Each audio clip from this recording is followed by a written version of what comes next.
Ibaratnya begini, Bapak-bapak Ibu, andai kata Presiden kita SBY memecat seorang menteri, anggaplah Menteri Keuangan, dipecat, penggantinya siapa? Yaitu orang yang mempunyai kapabilitas, kemampuan, mengerti, paham, dan ada dalam masalah keuangan. Bukan asal comot, ya tukang beca, tukang sapu dicopot jadi Menteri Keuangan, mustahil.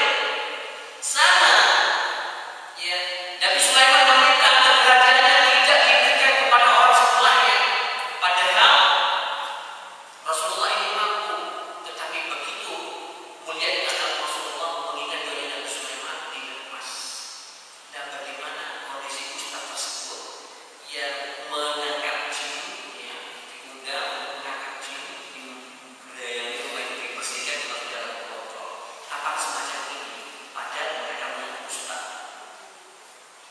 Kalau sudah syahadat asyhadu an la ilaha illallah wa asyhadu anna Muhammadan abduhu rasul, tidakkah kita yang patut kita ibadah dengan hak, dengan seyakinannya, dengan sebenar-benarnya, kecuali Allah dan Nabi Muhammad adalah utusan Allah. Maka dari itu harus menduduki apa yang dituntut oleh Rasulullah. Tidak boleh kita menyimpang. Ini bukan perkara maaf Islam ini tidak, tetapi Islam yang sesuai dengan Al-Quran dan Sunnah. Karena banyak pemahaman bahwa ini Islam ini tidak. Kembali lagi kalau kita merujuk dalam Al-Quran Karim surat Al-Anbiya surat yang ke-21 ayat 92. Inna hadhihi ummatukum ummatan wahidatan wa ana rabbukum fa'budun. Agama Islam atau tauhid ini adalah agama kamu yang tunggal yang esa dan aku adalah Rabb, maka sembahlah aku. Nah ini kembali lagi, kalau ustaz tersebut betul-betul ya, mengaku umatnya Rasulullah, tidak boleh ada penyimpangan, tidak boleh masuk dalam botol, karena tidak pernah dicontoh oleh Rasulullah. Karena di zamannya Rasulullah pernah menangkap jin, tetapi dilepas mengingat dengan Nabi Sulaiman tersebut. Nah, bagaimana kondisi bahwa orang-orang atau praktisi-praktisi yang mengatakan bisa menangkap jin, dimasukkan dalam botol, diperkirakan atau botolnya juga kalau gimana? Kalau ditanam, insya Allah kemudian ketemu orang dibuka lagi, bisa keluar dari jinnya. Kayak film-film Cina ya. Baik, para muslimin rahimani wa rahimakumullah, sudah saya jabarkan ya, ciri-ciri di antaranya apa itu ruqyah yang syar'iyyah dan ruqyah yang syirkiyah. Kalau mirip dengan itu, ya, kalau tidak apa sama ada saja di situ, berarti itu bukan ruqyah yang syar'iyyah. Jadi ruqyah yang syar'iyyah itu tidak dengan dikirimi, ya nanti malam jam 12 nanti saya kirim itu, dalam arti nanti saya kirim tidak tahu apa yang dikirim. Ya. Beda lagi kalau permasalahannya suatu ketika kasus saya pernah waktu di Sulawesi ada salah satu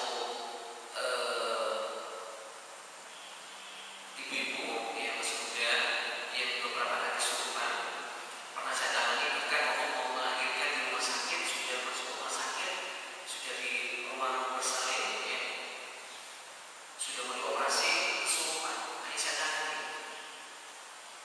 Ya. Setelah berapa lama lagi ya, anaknya sudah sekitar usia 2 tahunan, kontak lagi. Saya kontak suruh meruqyah anaknya, putrinya ya, si ibu muda tadi. Kebetulan saya di Sulawesi, ibu maaf saya di Sulawesi, kayaknya saya jaga aja urusnya dengan telepon, dan telepon yang berada di mana yang di tempat. Waktu itu saya di Sulawesi, pasien saya itu ada di Sidoarjo. Dan teleponnya di taruh di telinganya saya berada ini soal apa? Bukan berarti ya nanti di tengah malam jam 12 ya, nanti terus matikan lampu, saya kirim atau kirim apa? Hati-hati mas muslimin rahimani wa rahimakumullah, karena tipis memang bedanya. Apalagi banyak di antara mereka yang harus menanam ini dan itu yang digantungkan di atas pintu.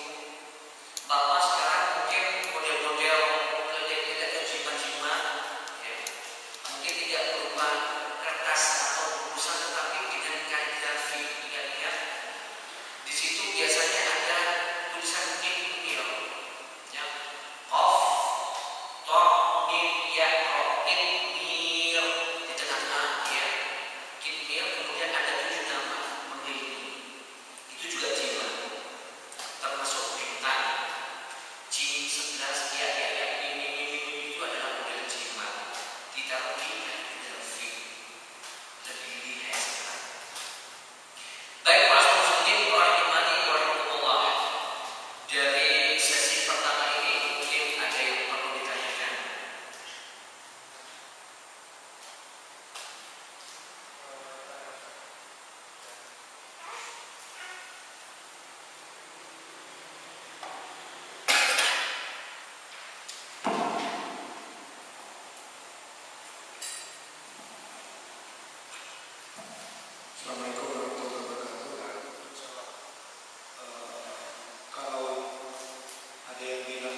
di